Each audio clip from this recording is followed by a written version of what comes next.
पिछली वीडियो में हमने 2, 4, 5, 6 तक की विभाज्यता के नियम को हमने देखा था। अब जो है कि हम लोग 7, 8, 9, 10 और 11 तक की विभाज्यता के नियम को हम लोग देखेंगे। तो इसमें हम लोग देख रहे हैं कि 7 के से जो विभाज्य संख्या है वो कौन सी संख्या है, इसको देखेंगे। तो 7 से विभाजित कर रहा है कि वह संख्या जो अपने आप को 6 बार पुनरावृत्त करे अर्थात दोहराए तो वह संख्या 7 से विभाजित होती है। कोई भी संख्या अपने आप को 6 बार दोहराती है तो समझिए कि वह संख्या जो है कि 7 से विभाज्य हो जाएगी। ठीक है, तो जैसे यहाँ पे दिया हुआ है एक ही संख्या है और 6 बार लिखा हुआ है। जैसे एक कितना है, 1, 2, 3, 4, 5, 6, ये 6 जो है ये 7 से विभाज्य हो जाएगी। 1, 2, 3, 4, 5, 6 ये भी 7 से विभाज्य हो जाएगी और ये भी संख्या जो है 7 से विभाज्य हो जाएगी। यानी कोई भी ऐसी संख्या जो अपने आप को 6 बार पुनरावृत्त करती हो वह 7 से विभाज्य हो जाएगी।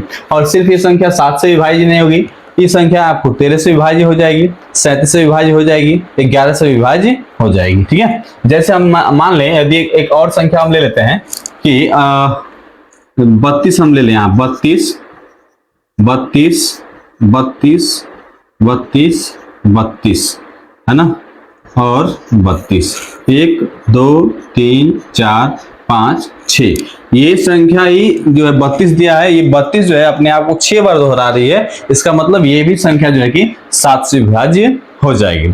लेकिन यह संख्या कैसी होनी चाहिए, विषम संख्या नहीं होनी चाहिए, सम संख्या होगी तभी वह संख्या जो है 7 से विभाजित हो पाएगी। अब देखते हैं हम लोग 8 की विभाज्यता को नियम। 8 की विभाज्यता का नियम कहता है 8 से विभाज्य कहता है वह संख्या जिसके इकाई दहाई सैकड़ा के स्थान का अंक 8 से विभाज्य हो तो वह संख्या 8 से विभाजित होगी।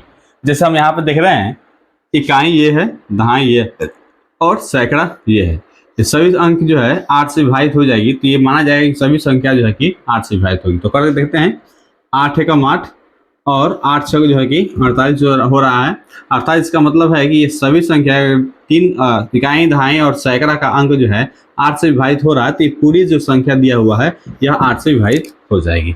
यहाँ पर देख लेते हैं हम लोग, इसको भी कटाते हैं, इकाई दहाई सैकड़ा दिया है तो इसको कटा लेते हैं हम 8 से, तो 8 एकम 8 हो जाएगा और 8 छक जो है कि 48 हो जाएगा। इसका मतलब है कि ये पूरी संख्या जो दिया हुआ है यह क्या होगी, 8 से विभाज्य हो जाएगी। तो ऐसी संख्या को हम लोग 8 से विभाज्य कहते हैं। ठीक है, अब चलिए अब जो है कि 9 की विभाज्यता के नियम को देखते हैं।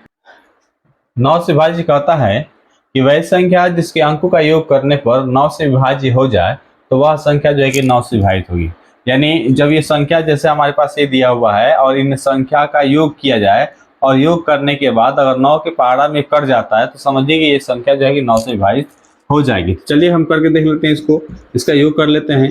3 + 1 + 0 + 5 कर लेते हैं।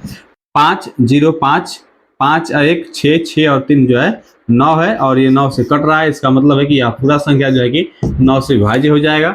उसके बाद से इसको करके देख लेते हैं हम लोग, ये यहाँ 7 कर लेंगे, +2 कर लेंगे, +0 कर लेते हैं, +3 कर लेते हैं और प्लस में 6 कर लेते हैं। उसके बाद से इसको जोड़ते हैं हम लोग, तो 7, 2, 9 हो जाता है, 9 और 0 9 हो जाएगा, 9 और 3 कितना होता है 12 हो जाता है, 12 छोड़ कितना हो जाएगा 18 और 18 भी 9 से कट जाता है। इसका मतलब ये हुआ कि यह सारी संख्या जो है किससे कट जाएगा, 9 से कट जाएगा। तो ये हमारा 9 से विभाज्य संख्या कहा जाएगा। ठीक है, इसी प्रकार से अगर 9 से कोई भी संख्या आपको काटने के लिए देता है तो हम 9 से इसी प्रकार से जांच करके बता सकते हैं कि 9 से विभाज्य इस प्रकार से हो सकता है। ठीक है, अब चलिए 10 से विभाज्य संख्या देखते हैं कि 10 से विभाज्य की संख्या क्या कहता है।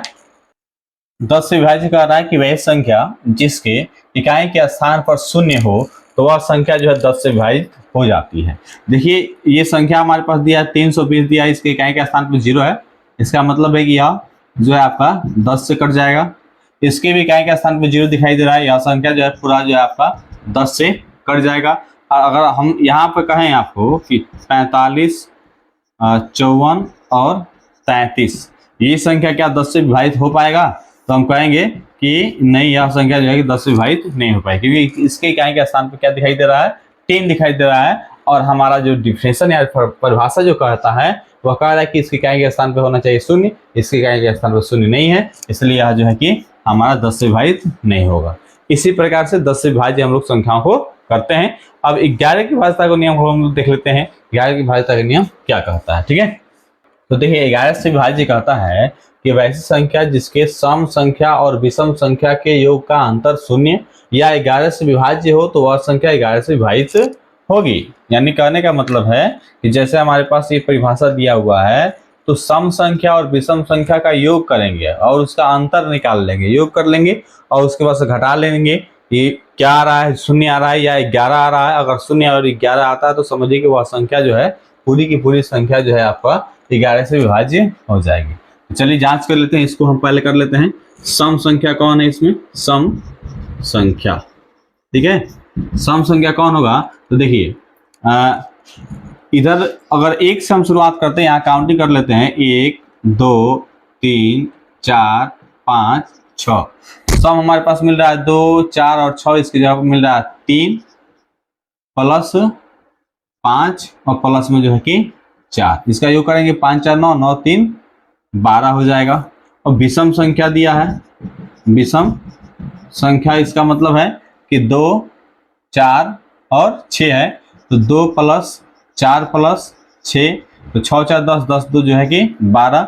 अब इन दोनों अंकों का अंतर कर लेंगे हम। अंतर का मतलब हो गया 12 माइनस 12 कर लेंगे, तो 12 में से 12 जाएगा तो 0, और 0 में जब 11 से भाग देंगे तो यह जो हो जाएगा 0 हो जाएगा। अर्थात इसका मतलब है कि यह पूरी संख्या जो है कि आपका 11 से विभाज्य हो जाएगा। उसी प्रकार से इसको भी हम जांच कर लेते हैं, ठीक है। इसको कर लेते हैं हम सम संख्या, सम संख्या कर लेते हैं यहाँ पे।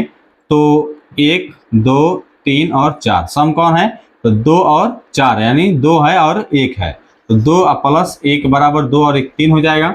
और विषम संख्या कर लेते हैं यहाँ पे, विषम संख्या यहाँ पे करें तो 5 हो जाएगा और 9 हो जाएगा, तो 5 प्लस 9 हो जाएगा, 9 5 कितना हो जाएगा, 14 हो जाएगा।